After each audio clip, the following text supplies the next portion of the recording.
В майбутньому Але ти його зможеш вивезти чи не ні, зможеш? не можу. Я ж Scappate dalla guerra da Kiev, sono partiti, sono andati a Ternopil, un'altra città all'ovest dell'Ucraina, a che poi sono spostati in Moldavia e tutto il tempo guidava la signora la macchina perché in Ucraina è rimasto suo marito col figlio di 19 anni e come si sa gli uomini da 18 a 60 anni devono rimanere, non possono abbandonare il paese.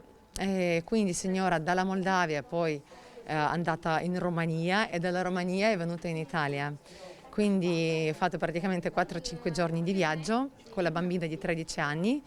Siccome da piccola era una bambina di Chernobyl, quindi è già stata ospitata da una famiglia italiana, allora si è messa in contatto e è ritornata qui già da grande, scappando dalla guerra e è stata ospitata da questa famiglia che conosceva.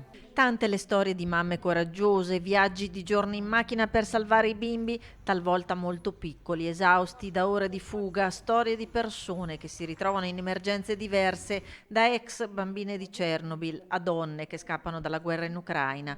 Qui al centro vaccini di Torre di Quartesolo oggi erano una cinquantina per sottoporsi ad accertamenti sanitari. Sono tutte persone che hanno già fatto il primo test e risultati negativi ai nostri punti tamponi.